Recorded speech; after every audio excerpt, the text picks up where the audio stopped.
With the world of coaching evolving and the carousel always changing, we're going to sit down with some coaches and we're going to figure out what they coach, how they coach, and most importantly, why they got into this profession. My name is Kason Wilkinson, and I am your host of the Coaches Why podcast.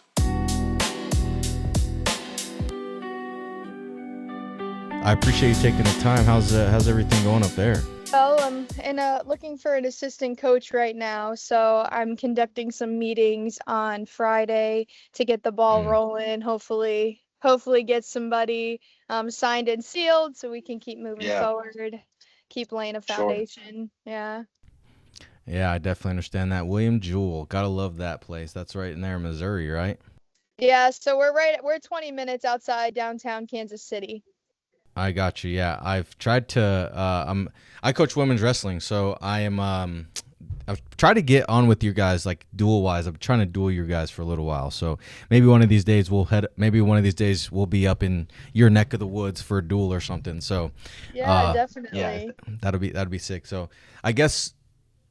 By the way, you're also my first women's lacrosse coach on here too. So super pumped to hear about that. I've had one lacrosse coach before, but I've not had a women's lacrosse coach. So I'm super excited to have you talk a little bit there. So you're excited.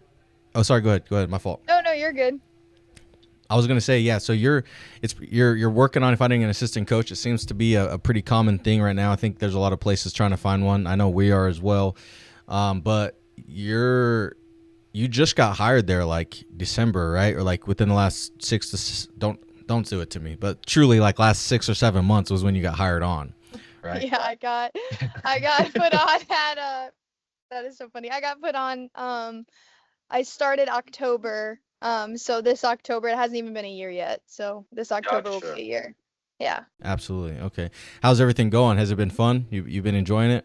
Yeah, it's definitely been a lot more than I had anticipated. I didn't do any assistant coaching. Like I did 6 years playing wise and then graduated and took a year, just like did a different job, and then this job opened up and I hopped right into the head coaching role. And I give my coaches in college a lot of grace because there's a lot that goes on behind the scenes that as an athlete you didn't even see or wouldn't even have recognized.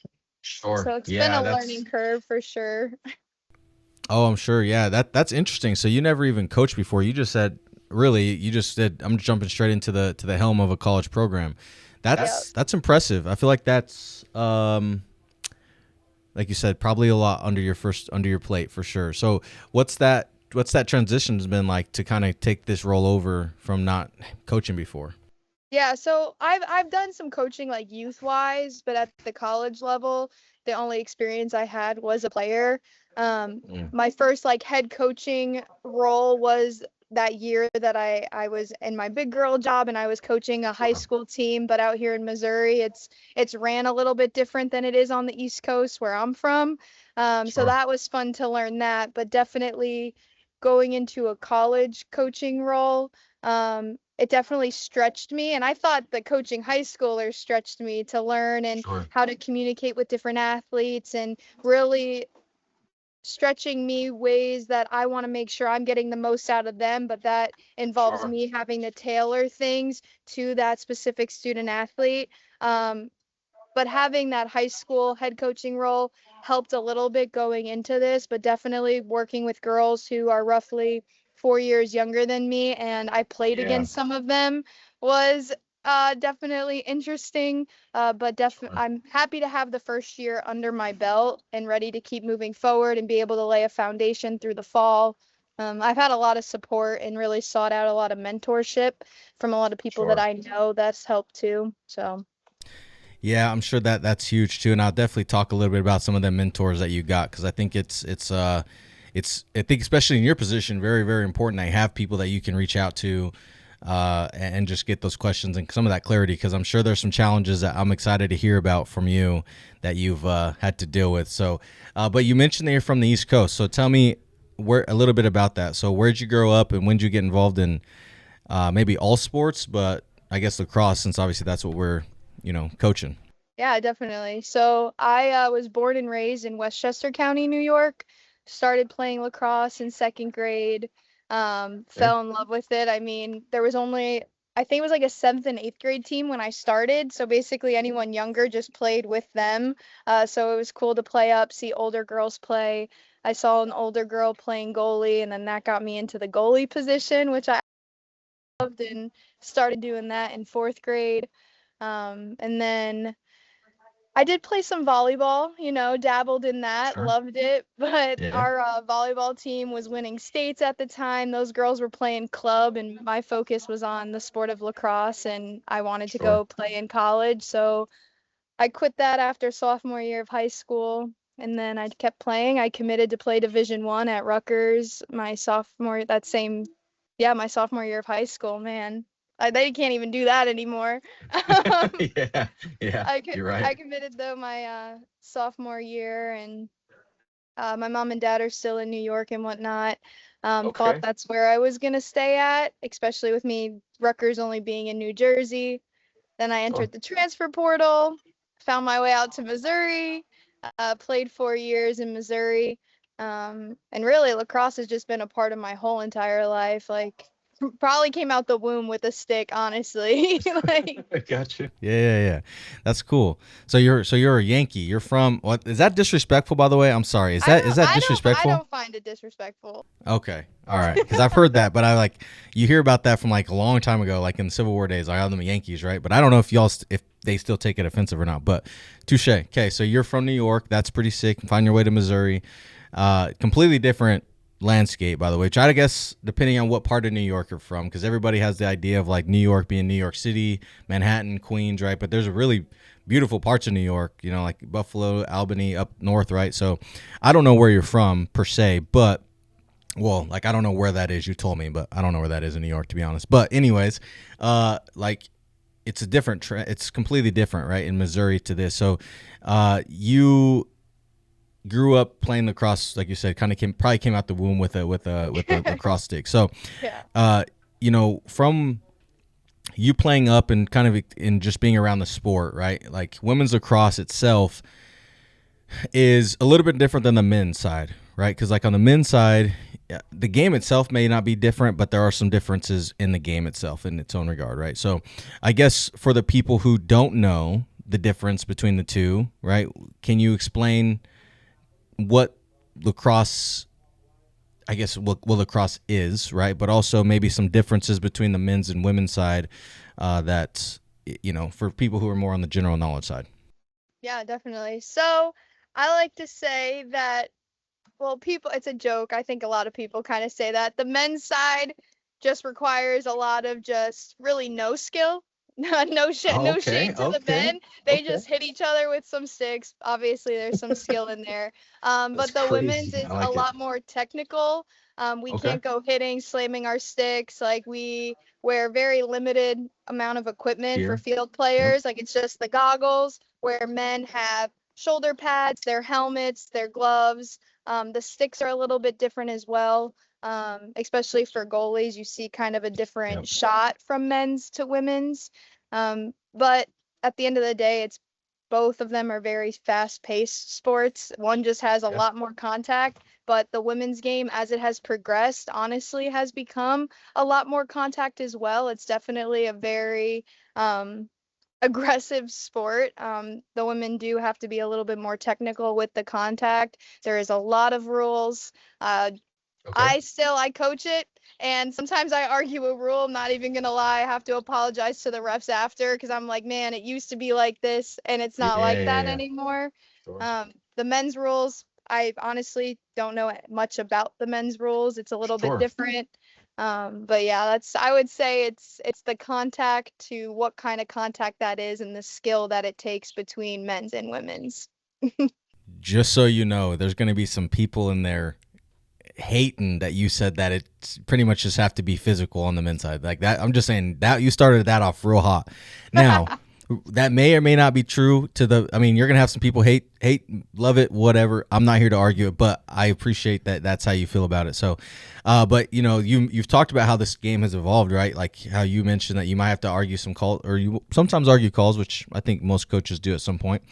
Anyways, from just a few years ago, right? Like you said, that might be a rule that's changed, whatever. So where's lacrosse going in your head on the women's side, of course? How do you feel like it's grown since you played, and or I know that hasn't been like a long time, right? But like even when you first started playing to now, and then also where do you see lacrosse going in terms of the sport? Yeah, so I think that it's been super exciting to see just the rule changes. Yes, there's a lot of controversy in the women's lacrosse world with rules, what rules shouldn't be rules and what should be Sure. rules and the definition of rules. But at the end of the day, I give a lot of props to the referees Yeah. because I don't think I would be able to relearn. I mean, obviously from a coaching standpoint, I have to do that and have to get myself Of course. caught up to what's today, right?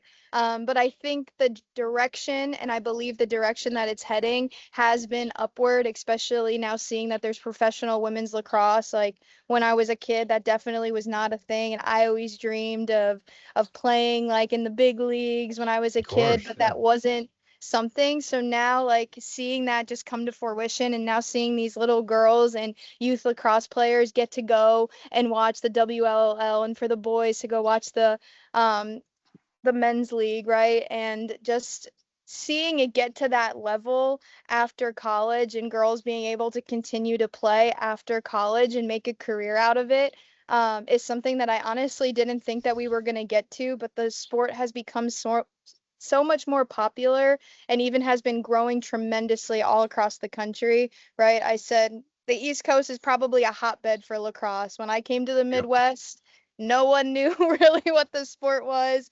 It was very new. Where I played at Missouri Western, I was a part of the inaugural team there. And from my Sure. time that I got on campus in 2020, where even the other students on campus didn't even know what lacrosse was, um, to now being here for, I think this is my 6th year in the Midwest now, to just be coaching different travel programs, to also Yeah. bringing a prominent travel program, Yellow Jackets, being a Okay. part of helping start a team here in Kansas City.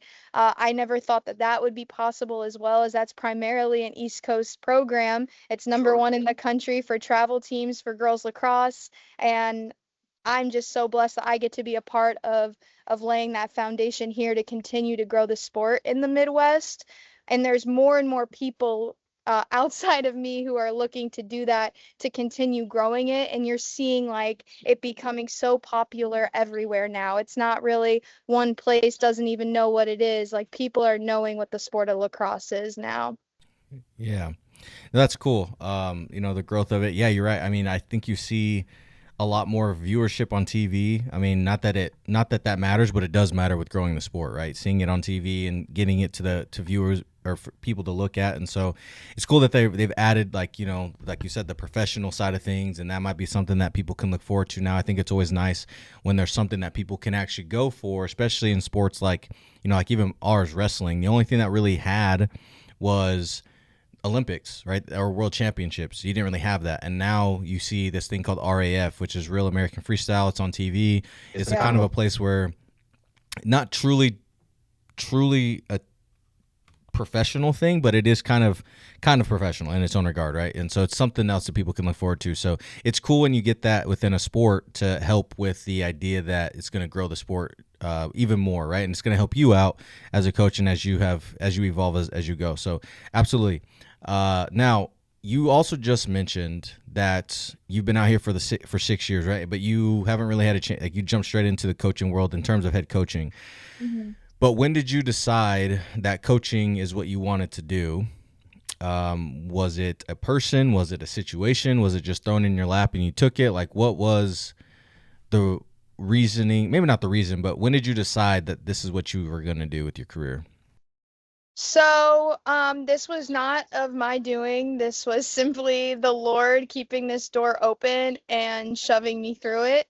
And Okay. I say that because after I graduated, and in my time as a student athlete, I really struggled with my identity and where my identity Okay. lays, and I held a lot of pressure on myself, um, just to be the best I can be, to obviously like being an athlete in the sport of lacrosse. My identity was in that. Like I thought that that's Sure. how I was going to be remembered.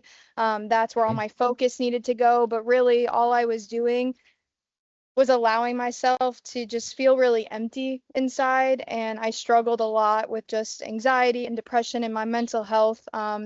And honestly, just the love of the game started to fade away. Hence the reason why I did decide to transfer is I needed to go somewhere that fit more for me, right, where I could succeed and where I can really just find myself. And praise the Lord, I ended up in the Midwest. I didn't have a relationship with him at that time. Um, it was my 5th year playing, so it was my 3rd year at Missouri Western where Sure. a teammate prayed over me, and I realized my identity is not in the sport. My identity is in Christ and Christ With Christ, alone. yeah. Yeah, so Hmm. I graduated. I didn't want anything to do with coaching. I kind of explored some different opportunities in Florida at some like an NAIA school. That didn't work out, and I realized that I didn't necessarily know if I wanted to put myself back in a college lacrosse setting because I Sure. really wanted to figure out who I was Yeah. without the sport of lacrosse. Yes, I now found my identity in Christ, but I've been playing lacrosse like every single day, eat, sleep, breathe it since I was in 2nd grade, and I love it. I wouldn't change any of that for the world. Of course. But after I graduated, I was like, this is a time I want to do something to see what else I am good at. And so I was waitressing, and the Lord blessed me with a job that kept me in the same town that I went to college in. I got to stay there. I got to stay with my church, with my community. At the church, I got to continue to grow in my relationship. And oh, sorry. No, you're good. Hello, And bus. yeah, and I got to experience what it was like to have a job that wasn't just lacrosse focused. You know, I still was coaching at a high school, but I also was working in sales at our local Sure. Fox, NBC, CBS. And I got to experience that and find different things that I was good at. However, I started to feel stuck and didn't know like if that's what I wanted to do. And the old head coach who started with the program at William Jewell, I used to coach for her, and she had reached out back in June, and I said, "Oh no, I want nothing to Uh, do with college mhm. coaching. I'm glad to be out of that. Like nothing against like colleges, but I was there for 6 years. Like I wanted to be Of out." course. So Yeah. um, October came around, and the men's coach at William Jewell, who I also knew, he reached out to me and said, I see you're involved in a lot more coaching. I started a youth program in the same town that I went to college, and started a non-for-profit for that and just growing the sport to gain more awareness. The community Okay. donated stuff. It's called Mighty Mo. But anyways, I was doing that, and so he said, these girls really need a coach, and I think you would be perfect. And I'm like, Lord, you kept this door open for this long, so it must be Hmm. my door to walk through, and I'm supposed to go fill those shoes. And I went into it blindly. It's not every day you see somebody get hired in a head coaching role who has no college coaching experience. So um, that Facts. literally says it all. That says that it was nothing Yeah. short of the Lord and His plan for me. And now I'm here, Here you and I are. love it, and I wouldn't change it for the world. Yeah. No, that's beautiful. Like specifically the idea that you needed God when you needed to, right? And you needed him in a place that you didn't know who you were. And so I don't know if you got baptized. It sounds like you probably did just based off of how you're talking about how it came to fruition, right? But I'm kind of in the same boat. You know, I got hired as, granted, regardless if it's 2 year, 4 year, I got opportunity to coach college after only coaching high school. And so I didn't have any coaching experience at college level either. And I got baptized in March or no, April of 2025. Yeah. Is that right? Yeah, 2025. There we go. Sorry, I got mixed up. So yeah, April of 2025. Gotcha. So yeah, so it was one of those things too where I went there and I don't have to go into the whole story as well, but long story short, I started going to church after didn't know him for a long time and opened up a door, and then I knew I wanted to chase it, and then I just kept staying patient and then opened up this door, right? And so it's kind of cool whenever you're in that position, right, where you don't know what you're going to do, and then like in my situation, I knew I wanted to coach college, but I didn't know how I was going to get into it. and it worked out. Yours was different in its own regard, not in a horrible way, right? But the idea that you didn't want to be here at all, and now you are. So it is beautiful for sure. And now the idea that you also mentioned something that's really, really, I think a lot of people go through more than maybe is talked about is like you didn't know who you were, right? Your idea of who you were going to be was how well you did on the pitch, or not pitch, sorry, that's soccer, on the lacrosse field, right? Yeah. That's what your identity was. So now that you're a coach, which I'm sure you're still going to learn and still going to evolve, but when you think about a kid, right, an athlete who maybe going through the same thing you did, right? And you might be able to notice it. Some kids some kids wear it on their sleeve, some kids don't. But you may have that conversation with a kid who is also going through that. They don't know who they are. They feel like their only worth is how well they do on the, with the stick in their hand, whatever. Long story short, what I'm getting to is how do you coach a kid through those times, right? And who may be going down that same path that you did. How do you help that kid through it? How do you coach that kid through it? How do you help with these kids who may have that identity crisis, or maybe just going through that really low time in their life? That you're obviously in that position to help them through it. So how do you do that? Honestly, it's a really simple answer here. I'm one for a lot of words, I will say that. But it's as simple as just sharing my testimony and my story, and my journey as a student athlete. For me, I always felt that I was alone. And when I finally spoke up about how I was feeling and heard other people, and this is the same from a coaching standpoint, this is where I relied a lot on my mentors, and I spoke up. And when they were able to share similar situations and experiences that they have had from coaching, I didn't feel as alone. It didn't feel as heavy. And so doing that for my athletes and sharing my story with them, sharing personal things like from my journey as a student athlete, I feel is the best way to help them through that if they're feeling the same way. Yeah. Yeah, I mean, sometimes just sharing your story goes a long way. I feel like I've done that a few times. We have an FCA here on campus that I actually started, or I think technically I started, but was a big part in. And so, there were some times where I got vulnerable with them too, and I really showed them the other side of me too, right? And I think that goes a long way in today's world with all athletes. They can see through the BS if you try to BS them. And so as long as you're real, which I know there's some people that don't go crazy into their, like you said, testimony or their personal life, but I do think that does help with the relationships that you're building, which obviously is a big piece of all of this coaching stuff, is getting them to buy into not only you, but to the program, right? And sometimes that means you have to get a little vulnerable in that regard, obviously whatever you're comfortable with. So I can appreciate that you did that, and that's kind of what it was. You share your testimony, and that's what you feel like is going to be the case to do it. But you've also mentioned about these mentors that you've had a few different times. Not only who they are, or maybe not who they are, but like what they've done for you, right? So I guess now it's time to talk a little bit about these people. So who was these important coaches, these influential coaches, right? Maybe these mentors. Who are they, and what have they taught you, or what have you taken from them? Yeah, so the first one is my father. He is actually a volunteer coach for me, and he is on staff at Sick. William Jewell. He is in New York still. My mom told me, this is like just a quick story because it just shows you the type of man he is and how invested he is in this sport.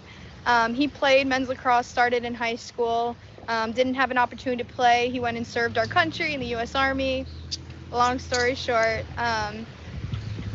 when I was at the age to play, my mom said he was like in our like little office room with like different monitors, learning the rules of the game, learning how the women's game works, and just teaching himself. And then he coached me, and just got involved with the youth lacrosse. And then in 7th grade, I got pulled up to varsity. And so then he was coaching modified and then volunteering on junior varsity. And then I'm like, Dad, you're going to follow me all the way, aren't you? Because he just continued to find his way in a volunteer, or whether he was the head coach. And then by the time I was on in high school on varsity, he was doing junior varsity. And then I graduated, and then he was a volunteer assistant. Honestly, might not even volunteer, assistant for the varsity team when my sisters were playing. And the joke was you'd follow me to college, and here we are now. Here you are. I didn't think it would be, I thought it was when I would be a player, but now I'm blessed that he followed me when I'm in a coaching role, and he gets to be right in the passenger seat next to me and help guide me.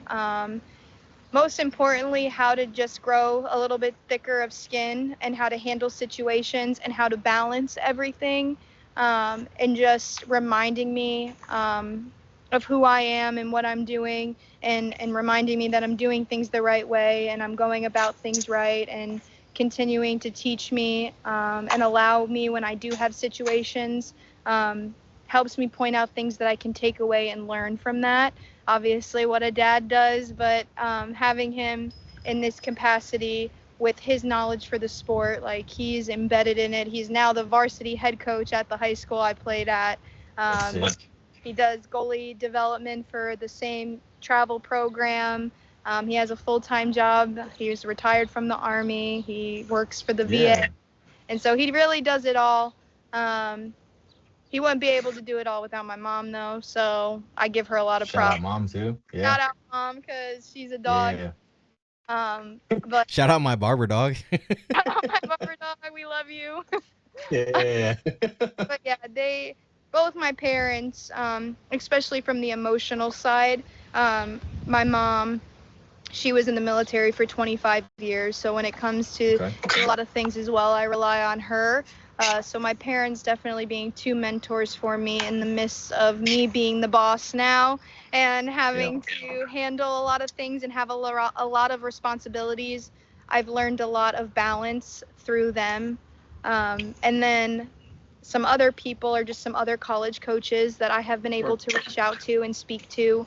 My sister, she's a goalie at Eastern Michigan. I've utilized her coach, has been just a blessing to me to be able to reach out to, just to seek advice as well and to make sure I'm handling things the right way.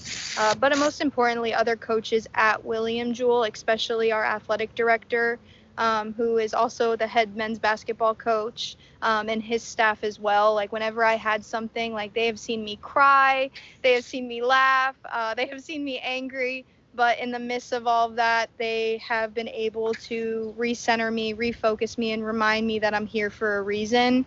So I'm just very blessed for just the staff at William Jewell, because they have helped me a ton too. That's impressive. Yeah, you got the support staff and the people around you, I think, goes a long way, regardless of where you are, whether it's high school, college, whatever. So having them is amazing thing to have when you have a good staff around you and faculty that believe in you and things like that. And yeah, shout out to mom and dad. I know we were making jokes of that, but sounds like they did a really good job. And to say that you had two D1 athletes in the house is also pretty impressive, right? Rutgers, Eastern Michigan, shout out to them for real. Like that's pretty cool that you guys both got to experience those type of things. And have those coaches you can reach out to too. I think it's always nice as well. So, which by the way, guys, I didn't even introduce Coach today. I usually do. What are we doing? I skipped over that completely. Today, I'm gonna just do it now. We're gonna do it super late in this episode. Just so y'all know, who we're talking to is Coach Mackenzie Porter. She's the head women's lacrosse coach up there at William Jewell University. So there we go. We usually start with that, but we're just throwing it in 30 minutes deep. So shout out to this, I guess. Some of the challenges that you faced, I'm curious about, right? Because it's your first year. It's truly the last 6 months, or I guess 8 months now, being back in October, is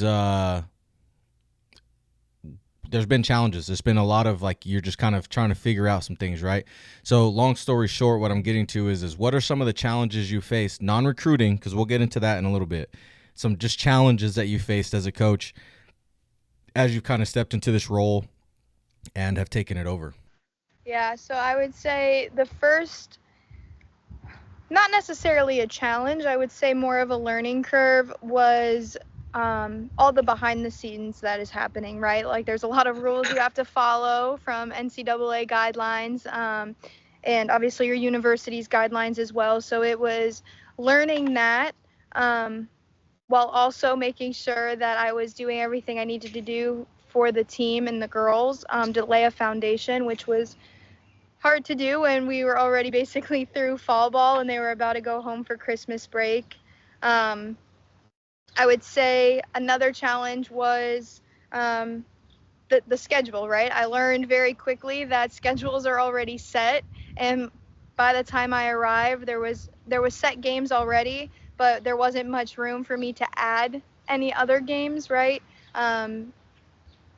When building a schedule, I believe it's important to have those games, those winnable games, right? Those 50-50 games, and those games that you know are going to be challenging and you might get your butt whooped, because those are the games that are going to make you better, that make you tougher. They're going to allow you to see top level lacrosse, and allow the girls to see where they want to be, right? And that's the goal. So this year, it's definitely, I got right on it right away. We got over that challenge, and I already started building out a schedule and what that looks like, and learning how to communicate those things and learning the behind the scenes of that as well. Challenge was, we, as a program, I don't think our record spoke to our abilities, right? We had a lot of tough competition this year. Again, schedule was kind of set, that was in place, but that's all right. That's what was put in front of us, and we took it, and we took it head on. I was able to get over that because of my team, because of the girls, their ability to keep pushing forward in the midst of losing. Honestly, it's not fun, but if you want to get to the top, you have to embrace the suck sometimes, and that's what we did this season. We continued to push ourselves. We continued to find the little areas of success from each game. And man, I got a talented group of girls, and I'm just excited to see what we will continue to do. So that was also what helped get through that challenge, and having a losing record, and not being as successful as we all had hoped for. That can definitely, I think, take a turn for morale, like bring it down, when you're not seeing wins. People aren't usually as happy, right? But Sure. the connection that the girls have, their ability to shake it off, move on, and look towards the next game is something that I admired about them, and I learned a lot from that in the midst of just the learning and the growing pains of this season. Sorry, my wind is like going crazy out here. It just started. It just picked up. Yeah, I'm in Oklahoma, so I understand. Okay. I think. Yeah, I'm not far from Kansas City. I think I'm like 4 hours, or 4.5 hours. So I understand the grind of the Midwest for sure. But yeah, I mean, you're right. I think having a good schedule, right, having it both difficult and challenging, but also have some matches, have some winnable games in there, I think is important. And it does suck. I mean, to be honest with you, I know it doesn't look great, and truly it doesn't. But at the same time, you got hired in super late. You didn't truly have a recruiting class. You kind of dealt with what you had. And not saying that that's a bad thing all the time, but you didn't have a recruiting class, right? And some of those variables that go into if you had a full year, even if you got hired this time last year, right? You got hired in June, might have been completely different than if you got hired in October. So, having those type of I guess schedule setups or whatever, just time frames always matter, right? So it's cool that you have something you're looking forward to for next year, and that you're excited for it, because I think that's you always want those little bit of improvements, and the fact that you're excited for your incoming class is pretty cool. Now, kind of just the sport, right? Like the sport of lacrosse, you have different practice things. You probably have different individual things that you can do, not only without a coach, but with a coach, right? So one of my favorite new things I like to ask, especially the first time asking this question for any lacrosse coach, because the first lacrosse coach, none of these questions were developed like that. So you're going to get the more developed questions, I guess, now, is, when you think about the sport itself and the practices and some of those things and development. So what is an overrated and, I should say slash, so it's for both. So what's an overrated and an underrated drill or technique in the sport of lacrosse? An underrated or overrated drill? I don't know if I've ever been asked that. So let me re-ask you a clarifying question, just to clarify. So basically a drill that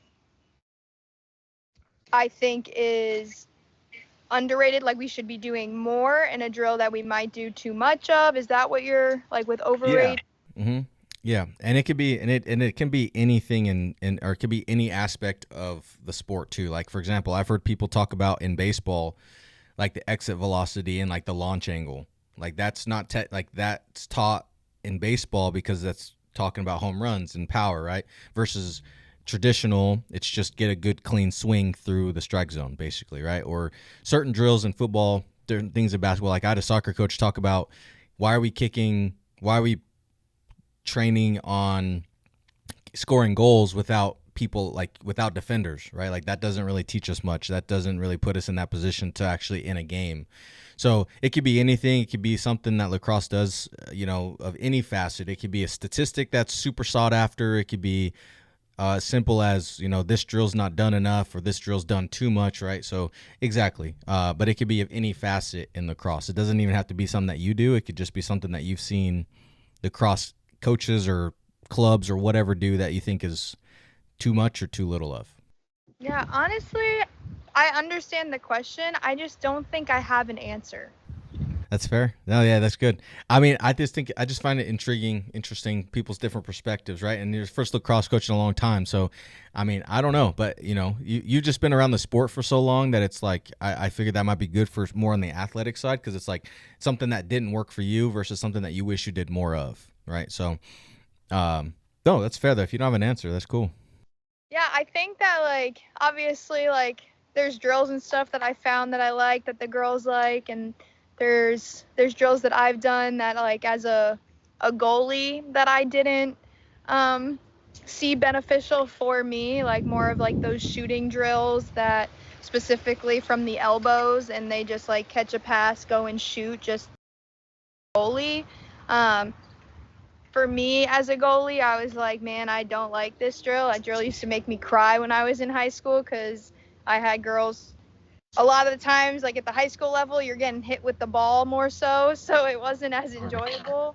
Um, but now, from a coaching Yeah. perspective, I understand like the reps and seeing those because those shots do happen, and because sometimes defense gets beat, and so I'm seeing the beauty in every drill really, and um, it's allowed me to broaden my coaching viewpoint of different drills, especially in the goalie position, as that's obviously my expertise. Um, and Sure. I've been able, though, to understand it more and adjust it to where I think it would benefit the athlete, but also asking the athlete kind of, hey, Yeah. do you want to, asking my goalie specifically, do you want to hop in this one? If not, I can find an or like we can do an alternative drill where you're still getting movements, working on your save mechanics or other things. But when it comes to field drills, I find the beauty in anything. If you're throwing and catching a ball in your stick skills are the most important part of the game. You got to catch and throw in order to be successful. If the ball's on the ground, you're not going to be successful. So I find the beauty in it all, I guess. Hey, there you go. Hey, that's a great answer. You could have just said I find pros and cons. I see the pros in everything. So there's your answer right there. You can see the beauty of everything. So that's great. I realized I skipped over something that I wanted to ask you because I think it's you talked about it earlier about the idea of I guess we both talked about it like a tough season, right? Like the season that you had last year with or without the variables, it is what it is, right? So regardless of if it's a successful season or not, this question I think is important. So in a situation like ours, I should say, how do you coach a team through a tough season like you may have, right? Whether it's like it could be like for example the season you had, it could be hey we lost in the conference championship, it could be we did everything right in the regular season, lost first round, like it could be just a game that we should have won and we ended up losing, right? Like there's a bunch of variables that go into this, but how do you coach a team through a tough loss, a tough season, and and how do you give the feedback after those type of things, right, to kind of get their mentality back on the right track, whether it's at the end of the season stuff prepared for next or if it's just game to game stuff? How are you coaching your team through that? Yeah, first you find the little wins in every game. Before you do that, when it comes to a tough loss, I'll go more to the harder losses where ones we should have won. I allow myself and my coaching staff to take a minute and more so for myself to breathe, right? Sure. Pray for a second, the right words to say. Sometimes we're going to be a little bit more aggressive. We're going to be harder. That's our job, right? We gotta Sure. push the girls. We gotta they need to feel what just happened and understand that the outcome should have gone our way, right? In instances like that, but definitely once you do that, once you kind of you give them the tough love, you find the beauty in the game, right? You find the things that went well. I know you can kill yourself comparing, right? But sometimes you can look at stats from last year. Like we did this at the end of our year, and statistically we had less turnovers than we did the year before, and you find the wins in that to show like, hey, we are getting better. For the girls to continue to believe that it's going to happen, I think it's important to see those positives, right? The next thing is, and I don't know if this can be controversial or not, but at the end of the day, I tell the girls it's just a game. There's going to be another one. So I know obviously, like we also say, like you never know when the last time you're going to play is. And that's what we say before we go into the game, right? Like leave it all on the field. You never know. Like anything can happen, right? Injury is inevitable in the sport that we play. I've experienced injury. I had teammates that experienced injury. So you typically say that, right? But when a game is said and done and it's over, I know I had to say that to myself several times. Mackenzie, it is just a game and it's going to be okay. You get better for the next one, right? You use this experience to better you from the next one. And then you find those things. Did you get better from the last game? Yes, awesome. Then we're continuing to progress forward, and that's what we're asking for. Obviously, at the collegiate level, like we're looking to make it to a conference tournament. But in order to do that, you have to find that beauty. You have to find those positives. You have to give the girls something to hold on to know that their work is paying off instead of making them feel like all of their hard work is going for nothing. Yeah, for sure. Yeah, pick out all those little things and have that as the positive aspect of it. You know, you said about one of my favorite quotes, actually. You probably have heard this before. Maybe you haven't, but you talked about the whole comparison will kill you, right? Which that's a quote in itself. But my favorite quote is "Comparison's the thief of joy." Love that quote. And so I think it's very, very easy to fall into that cycle, especially, right, both as an athlete and maybe as a coach. You compare yourself to some of these teams that you face right in the conference or maybe at the national scale. And, it's very easy to fall into that trap. So having that, the fact that you've learned that and you try to use that in a way to benefit your team now, I think is huge, especially because in today's aspect, right, like social media and stuff take over such a big thing, which I don't know how big you pay attention to that or not, but social media in general is humongous, right? And especially in the athletic side of it, people highlight videos, right? They could have lost 20-0, but their highlights look like they won, right? So like you have all these people like comparisons in their own regard, right? So, what are you doing to your athletes whenever they see social media and they see some of the stuff which they may or may not talk about, right? Like they may not be out here actively talking about, oh, did you see this or did you see that? But it's inevitable. So are you doing anything to try to minimize the social media aspect of college athletics for your team? I think that you're right, that it's inevitable, right? It's seeing social media, more so I would say like tailoring what the girls are seeing or saying into a positive thing, right? Like it's inevitable. Like you're going to see who beat who. Oh my goodness, this team upset this team. This team only scored this amount of goals. We can score more goals. Like I love that when the girls see that they're like, okay, this team in our conference only scored this many against this team. Now we're going to go and score. Like top team Maryville just went to the Natty Championship, lost, but man, it takes a lot to get there. So shout out to Maryville for just like their hard work. I watched that team grow from when I first started playing at Mo West. We beat them our first year as a program, and now they're competing for a ring. Like that is just awesome. So anyways, shout out to them. Absolutely. But we take I love when like they're the top team in our conference with Indianapolis, right? And we look at other teams and the scores. Sometimes the girls are going to see that. It's like, okay, let's get more than this team did. and allow it to push us. I think that is a fun way to do it. It builds up morale. It gets people amped up. Like, hey, if we score one more this quarter, we basically just beat that team and how many they scored. Like, to make it fun when you know those are going to be games that you might get beat up a little bit.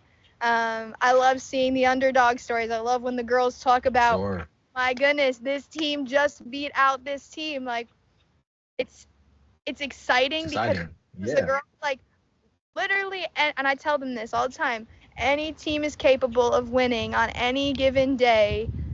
You just have to go out there and want it and give 100% effort. Like, you never know what can happen. We're all playing the same sport. We're doing the same trainings. Like, we are putting in the work, right? So any given day, any team can win. You can't go into the game beating yourself before you get out there. My dad always told me that. But I love when you see those underdog ones, because it's like, girls, like, we can be those underdogs. Like, you saw that team just beat that team. You're seeing it all over NCAA from D1 to D3, and that amps them up too. So I definitely utilize it as a morale boost for the team, to give them energy, to give them goals for themselves, not for themselves, but goals for our team going into whatever game we may be going into.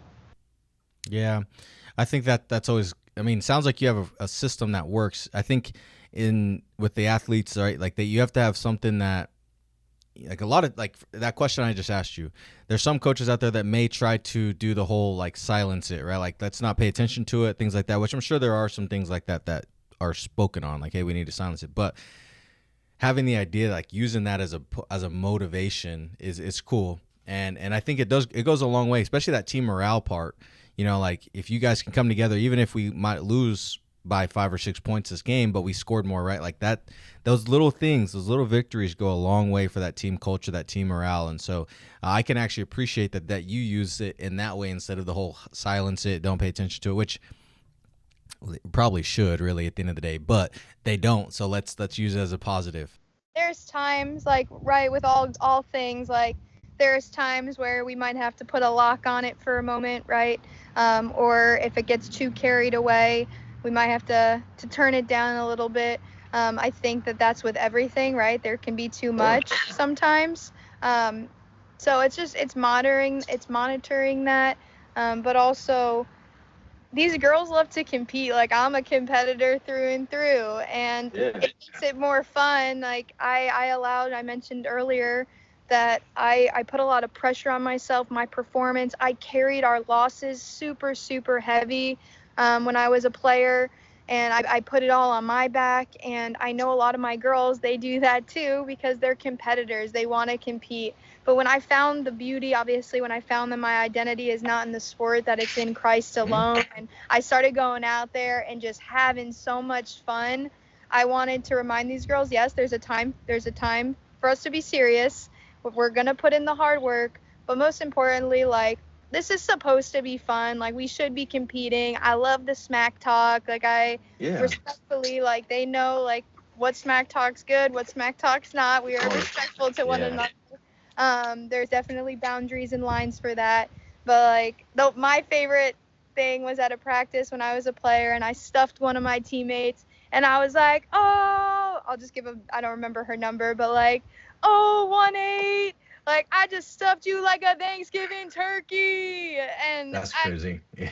Like, we're at practice, and when you say stuff like that, I played with my sister too at MOS. She played, I got to play 2 years with her. Just, like, having that energy and that fun within it, the competing aspect, it's going to bring a lot more joy to the game. And so that's why I also love it, because we're competitors. We want to compete. We want to beat the other teams, and we want to have our little rivalry where it becomes consuming and takes over, right? So that's where that line could be. Some of you girls, man, some of y'all trash talk is way worse than the guys. The guys are guys, right? Guys be talking trash. But I've heard some wild stuff from women in their trash talk, and it might be like that right there would have made me like, all right, let's go again. Like, I would have been like, all right, you ain't gonna be sitting here and talking to me like that. Yeah, sure, it's healthy competition, healthy, right? Obviously, she didn't hate you, you didn't hate her. Like, it was just friendly. But, like, oh, that's gonna spark something in me, right? As an athlete and competitor too. So like, but I've heard just some wild stuff from women. So it's what you just said would have got me riled up for sure. Tables were flipped. Good. I tell the girls, like, we need to be pushing each other to bring out the best. Like, you wanna beat out your teammate, but you want your teammate then to beat you out, so then you can beat them out again. Like, you want that competition, because at the end of the day, if we're all doing that, we're gonna get better. Sure, yeah. I am probably the worst rage baiter or instigator on my team for sure. In practice, I'll look over at somebody and they're drilling and something happens, like somebody gets taken down or whatever, and I'll just sit there and look at them. I'll smile, or I'll walk by and I'll say something slick, like nothing crazy, but I'm like, dang, you just got pinned, and just keep walking. Like I'll say I'm definitely a rage baiter for sure. But you know, I think it's important and interesting too. I think earlier I talked to you a little bit about the idea of like recruiting challenges, right? I talked to you a little bit about that. So we're not going to get into the transfer portal stuff. That's a topic for another day. I think it is interesting that you have to deal with it, right? Especially as your first year having to navigate. I'm sure you could sit here for an hour and talk to me about that. But when it comes to like recruiting, I think it's interesting because, yeah, I think lacrosse is becoming more and more a sport. But you kind of see it in regions. I feel like it's still kind of a regional sport for the most part. So how and where do you find your athletes? I guess we'll start. I guess probably the better way of asking this is, where do you find your athletes, and what are you looking for in an athlete when you're recruiting them?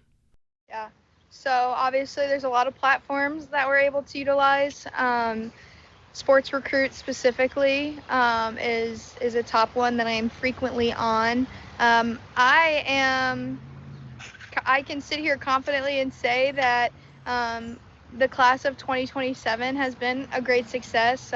We've got girls coming in from all over, which is awesome, which we're super pumped up about. Just because I know we talk about regions and stuff, right? Sure. So it's cool to see that, to find girls that are in different areas, you know, where the sport is. It gives you another pipeline. You learn, you talk to people, you get more coaches, right? A lot of it too is just networking as well. I have a lot of coaches I know in the travel world on the East Coast. So that's been super beneficial to our program, is being able to utilize that as well. Most importantly, I think for me with recruiting, it's just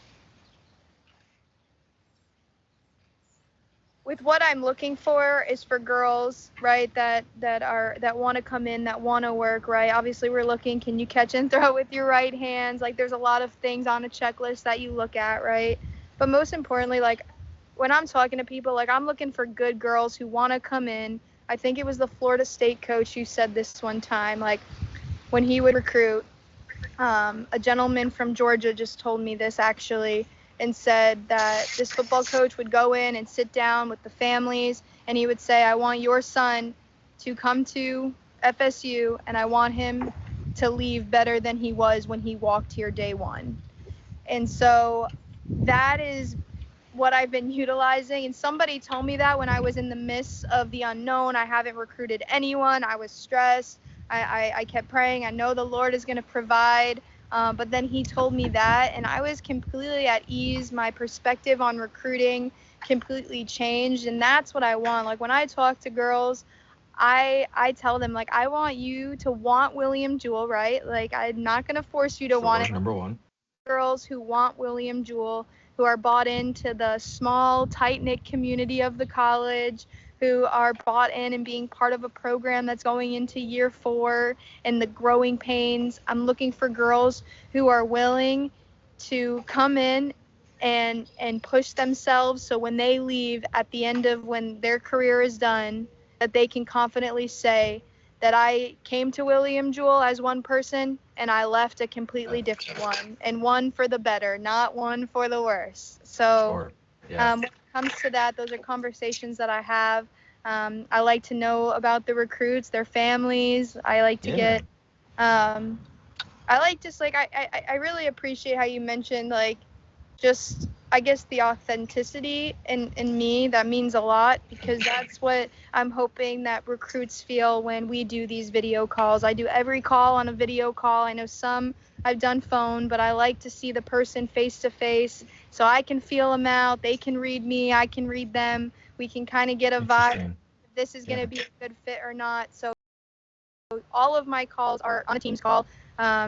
I then like to do a second call where if they're interested in another one, to meet their parents or their guardians, whoever it may be. And so we can meet them as well, because they're just as much as part of the family as the players are. So we like to do that, like to meet people. I like my coaching staff on the calls. My dad hops on everyone. My assistant coach, who was part-time, she would take time out of her day to hop on them as well, outside of her full-time job and obviously coaching.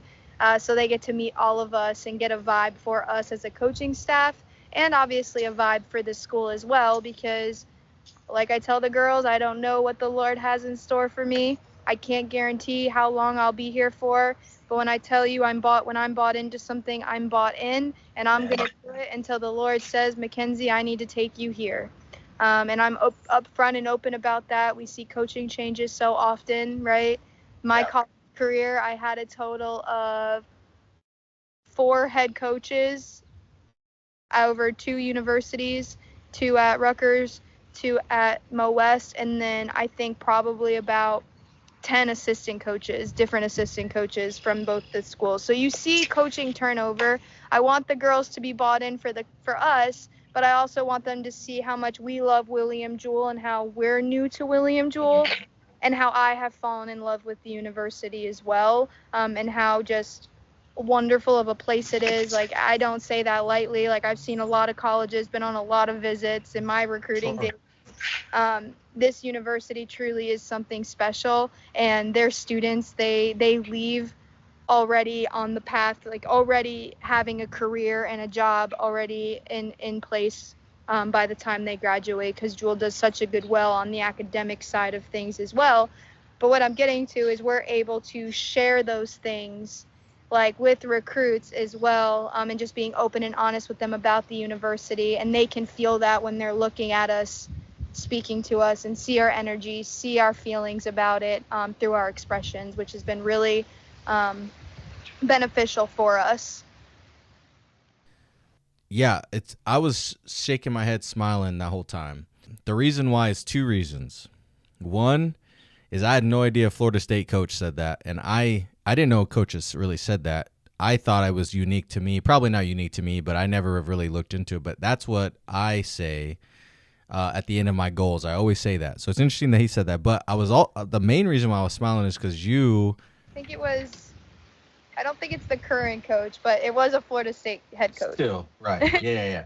Yeah, and the other part that I was smiling about is your recruiting process sounds tit for tat like mine. Now, I don't know what you say, how long your phone calls are, stuff like that, but I was really smiling because you say your first phone call is with the kids, and your second phone call is with the parents, and that's exactly what I do. I get on the phone with the kids, talk to them, blah, blah, blah. A few weeks later, jump on a phone call with them and their families. One thing I may do, though, is I may start doing the second phone call with families on Zoom or like on Teams, because I never really thought of doing that until like a little bit later. I usually do that like third, fourth call just to make sure things are right. But I might do that second. I might start adding that a little bit earlier in the phone call process, just because I actually really like it. So that's cool. So shout out to you. There's a lot of shout outs in this episode. There's a lot of shout outs in this one. Yeah. Almost tit for tat, exactly like how I do it. So anyways, it's really cool. I didn't know that, but my phone calls do go a while. My first phone calls, though, I can't lie to you, I spend a long time on the phone calls. My first one, because for me, like, I don't think I've ever dove into it really, but like I tell every girl a lot of times, like, we're trying to build something successful, of course, on the athletic side, but at the end of the day, we're trying to make you a better person, right? And I have this whole spiel. We go into a lot of it, whatever. But like, one of the biggest things that I talked about outside of we want you to be a better person when you leave here is, our culture is important to us. Like, we're trying to build something where every girl we're trying to bring in here fits this mantra, right? And I go into this whole list of things, and obviously the phone call goes so long because we're trying to figure out if they fit that culture anyways. So I spend a lot of time on the phone call because I've already seen that person compete. I've already watched them. I've already seen them. So I know they can wrestle. Now this phone call and the next phone call and the visit and blah, blah, blah down the line is to make sure you fit this culture piece before we even get to the offer stage, right? Because I know wrestling-wise, hell yeah, I think you'd be a great fit. But do you fit the culture side of it that's important to us? So I spend a lot of time on the phone trying to dig deep and figure that out. So I don't know why I went into that rabbit hole there. But anyways, I can say I appreciate the fact that that's what you do too, because that's exactly what I do. And it sounds like you spend a lot of time trying to figure out if they fit your mantra too. Yeah, no, exactly. I think that even with you, I know you said you don't know like why you just got into that rabbit hole, but for me, that was helpful because obviously I'm doing the video calls and stuff, but when it comes to more questions for me to ask, I think it would be great for me to tailor to those questions. Obviously, like I'm asking things and I can feel it out, but I think more specifically having some maybe a couple more in-depth questions really to learn more about the individual as a person. So everything you just said, honestly, it helped me a little bit. It makes me excited to kind of come up with some new questions to be asked on my calls. So thank you. Yeah, absolutely. Yeah, absolutely. Shout out to you, bro. Hey, shout out to you. Hell yeah. Yeah. I appreciate it. Yeah, appreciate that. I got one more recruiting question because I think it's that, and then we'll get into the final few philosophy, and then I got some fun questions at the end that are usually pretty hot topics. So we'll see how you feel about those. But my final question before we get to the philosophy is, I asked you about challenges as a coach in general last time or earlier. Now I want to know what your challenges are, which it kind of sounds like part of that was like some of the questions to ask in recruiting and not knowing where to start, right? I know you said that was something that you've kind of naturally told me without telling me directly, but is there anything, so I guess on the recruiting piece, like what was a challenge that you've had to face? So you can either dive into more of those things. Is there anything else that you feel like was a challenge to you? Like what about the recruiting piece was difficult as a first-year coach? I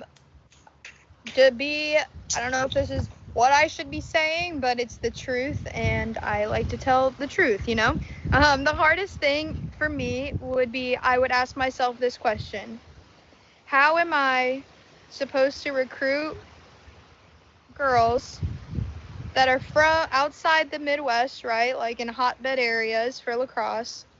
How am I supposed to convince girls to leave the East Coast, come to a small school in the Midwest, 20 minutes outside Kansas City? How does one do that, right? Then I think to myself, well, I guess this is more so, I have that question when I first started the recruiting process, but I've been able to actually it's been exciting, and I have found a lot of girls that are just interested and have already verbally and whatnot. Transfer-wise, though, how do I convince a transfer to come to a small school in the Midwest, like wherever they came from, right? And my dad always reminds me, Mackenzie, you were a Division I lacrosse player from Westchester County, New York, which is 45 minutes outside New York City. I know you were wondering where it was before. I was. Hotbed area of lacrosse. Went and played Division I for 2 years. Transferred to a small D2 school in the Midwest who was just starting a program up. He said, you are proof right there that if you persevere and you keep pushing forward, that there are going to be girls who are going to want to commit to make the jump. And I can't limit myself in recruiting. I have to take chances. I gotta throw my line out to some big fish, praying that just one is going to latch on and I'm going to catch me a shark, right? That is the goal, right? Is just to stay optimistic and remind myself that I was the shark. I was a big fish. My coach recruited me as a Division I player out of the portal, and she didn't even have a team yet, right? She had a few girls committed. I was a part of the inaugural team at Mo West. And man, what a blessing it was to just go there and be a part of that. But that is something that I have to remind myself in those challenges of recruiting. But then it leads me to when I do ask myself that, like, why would someone want to come to a small school in the Midwest? But let me tell you why. Let me tell you about the beauty of this university. Let me tell you the things that I have fallen in love with. Let me tell you about the culture here, things we do on campus. Let me tell you from my experiences from schools that I have been to that this is one that if I was to be a student athlete again, this is where I would be. And it's having those conversations when I find myself like, who would want to come from the East Coast to Missouri? Duh, living proof right here that it can happen. I just got to keep believing that it's going to happen, and that the Lord's going to provide. And that's been kind of my mantra through just the recruiting portion of being a head coach. Yeah. You know, I got told by one of my mentors, actually, really, really good friend of mine.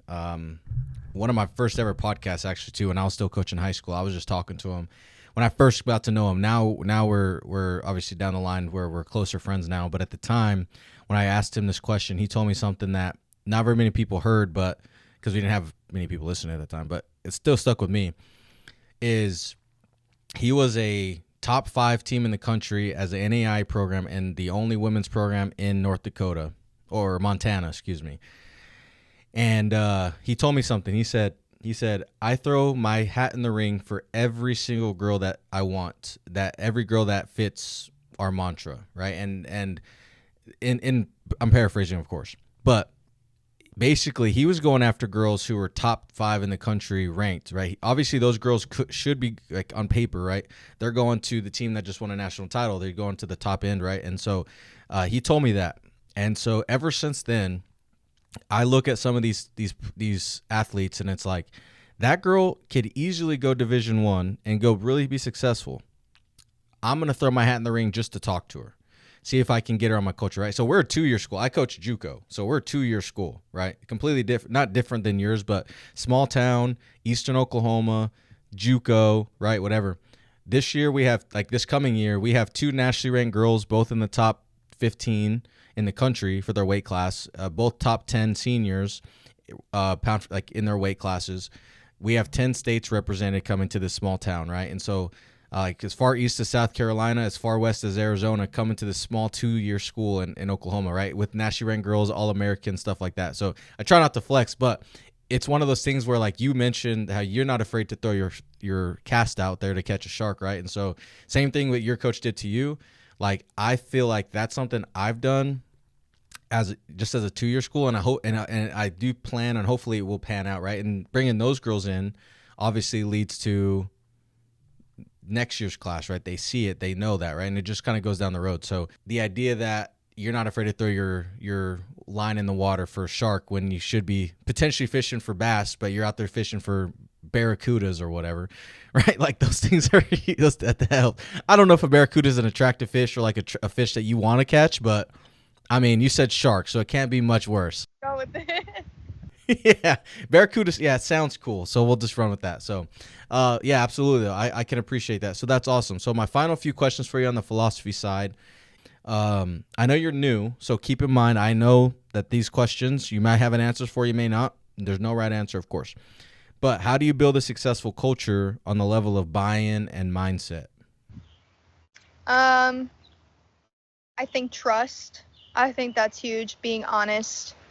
Trust and honesty. If you're looking to build a culture, you also have to be bought in to that. You have to be honest about, like, your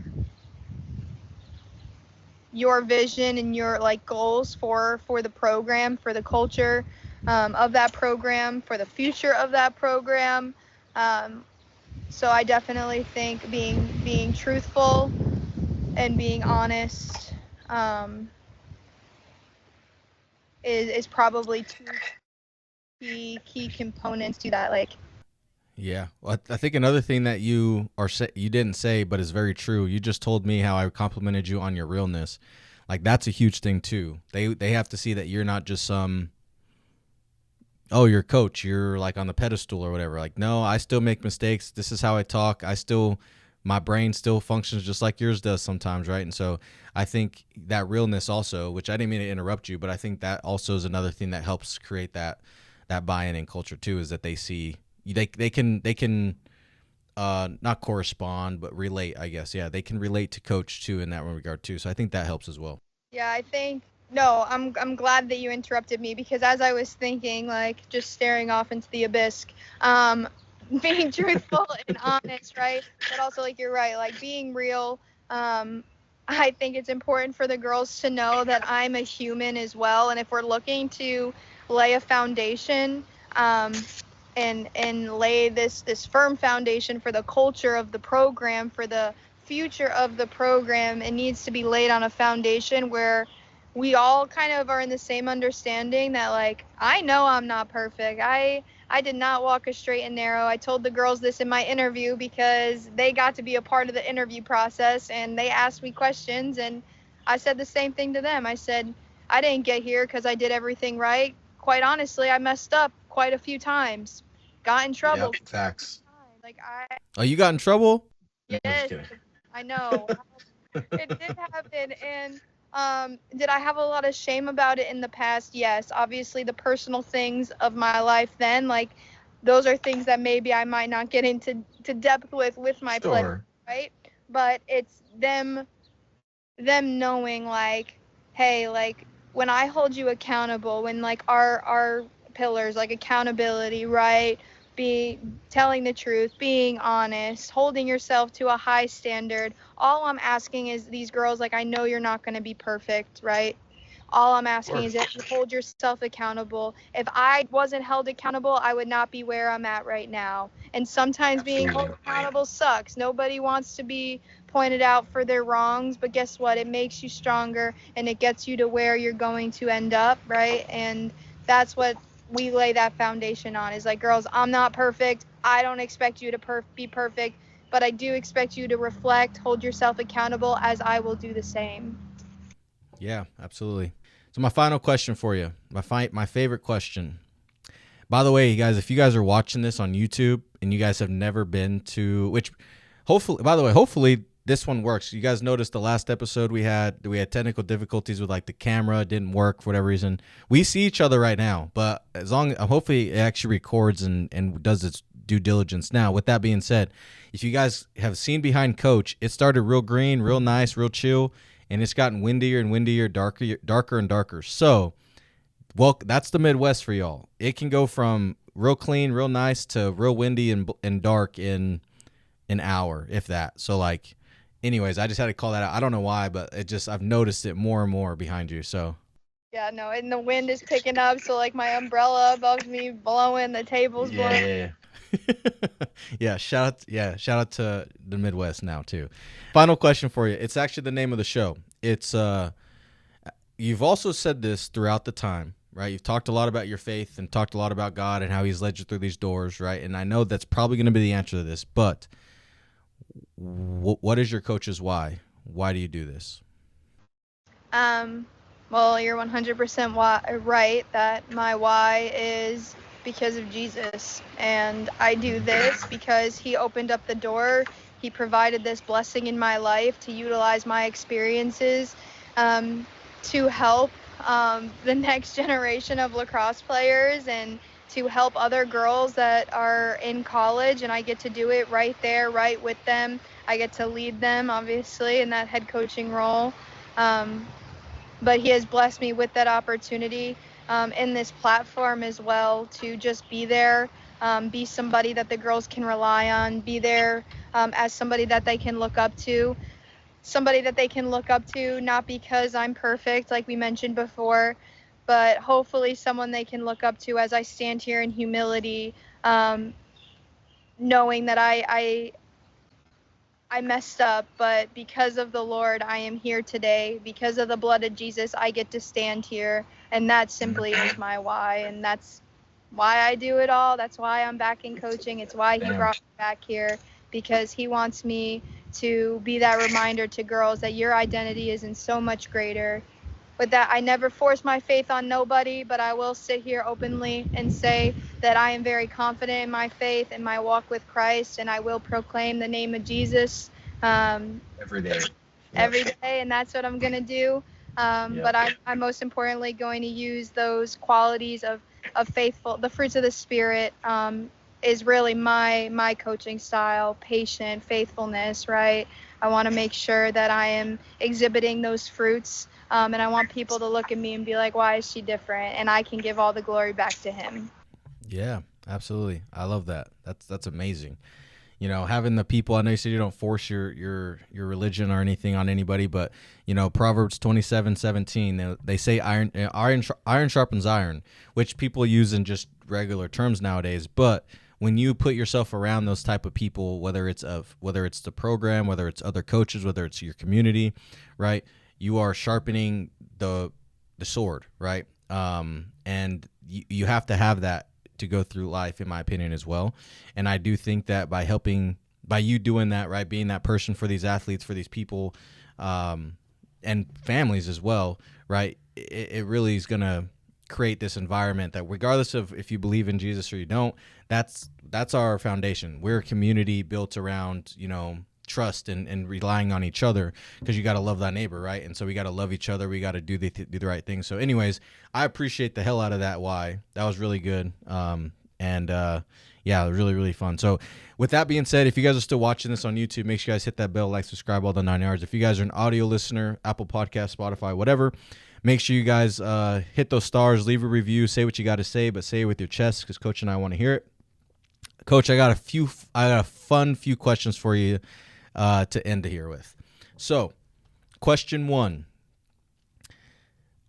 I don't know if I don't think we're gonna start with the hottest question yet, but we're gonna finish there. So, one question is, what division is the most entertaining to watch? So you've played D1, obviously you're coaching D2, you got D3, NAI, and I don't know if JUCO has it, but I'm sure JUCO might have some lacrosse out there. But after watching out of all the divisions, what's the most entertaining to watch? Man, I gotta go with, honestly, there is excitement in every division. I will say that our neighbors down the road, Benedictine Ravens, NAIA, just won a natty. That was super awesome to watch. So super exciting just seeing people go and just get another ring. Shout out to Benedictine, because they're awesome. Their program's awesome. But obviously, I love watching Division II because I played it.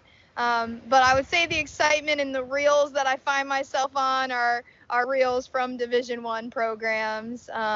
They're Division I for a reason, so they're on top. But okay, all right, all of them.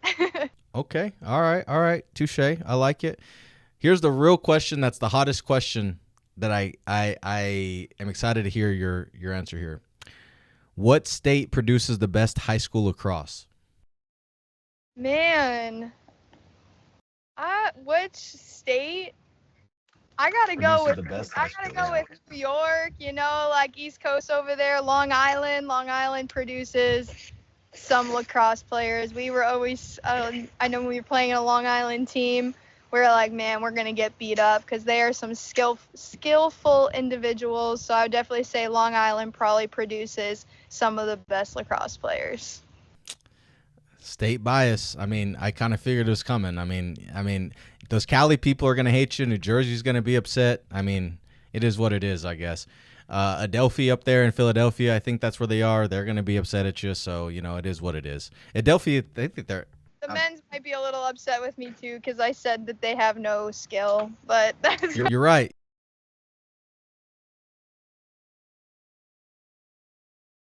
I will state for the record, men's lacrosse is also very, very exciting to watch. I can't go back now. I do. Can't go back now. I'm going back, but I don't go back on my statement. I think women's lacrosse is a lot more technical skill, but men's lacrosse is super exciting to watch because you're like, how the heck can they just do that? So, still. I just want you guys listening and watching this. This is all a PR thing. She's only saying this because she realizes, oh, I can't be out here talking trash about men's lacrosse So I got to go back to it. So I understand where she's coming from. That's not how she truly feels. After this, she's going to text me and be like, nah, I hate the men's lacrosse. That's garbage. She's going to say something wild to me at the end because that's just what it is, but it's fine. We're here for it. But Coach, I really appreciate you taking the time to talk today. It was a really, really fun episode. Thank you for joining and talking with myself and to us today. So appreciate it. Thank you. Yeah, no, thank you for reaching out and just taking a chance on a new coach like myself to just hop on here and share my experiences. I obviously don't have a lot of answers. I'm more on the baby side in my maturity of coaching, and I'm excited to continue following along with your podcast now that I know about it, and just utilizing any conversations that you have with coaches that you've already had conversations with and coaches that you're going to have conversations with, and utilizing this as a platform to help me grow and develop, because man, I got a lot of that to do. Excited for year 2. I've already grown and reflected from year 1, but you can only go up, and like I mentioned earlier, you can't get better if you don't reflect, you don't take accountability and learn from any mistakes or any situations to keep growing forward. So I appreciate like this platform that you have created, and just for having me on here. I don't know if I have a lot to offer to those listening, but hopefully some things stuck, and hopefully people were able to utilize me as a resource as well. Yeah, no, I hope so too. I mean, there's definitely some things in there. I mean, I think every episode there's some gems, regardless of if you've been coaching for 20 years or you're new. But you referencing that about, now that you found the platform, hopefully you can listen to it and things like that. I mean, that's why it started. I mean, if you don't know their origin, I mean, just for y'all who have been listening, y'all know it. But, anybody new, this is why. It's because, when I first got into coaching and I was coaching high school, I was trying to figure out ways to become better. And so when I was reaching out to college coaches for athletes, trying to recruit them or try to get them to be recruited, I started building some relationships.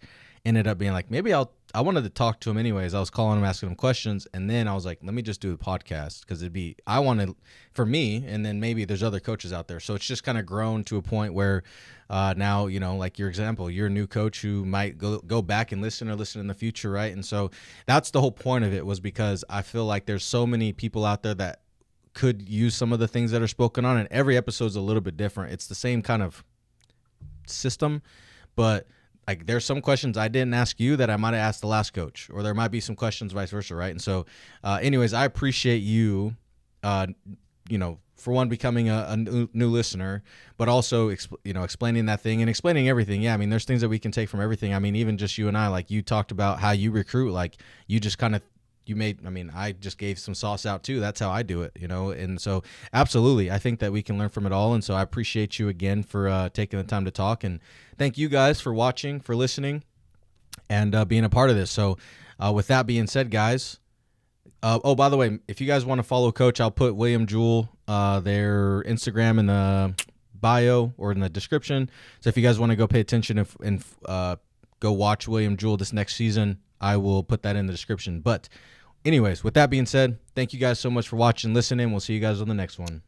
Peace.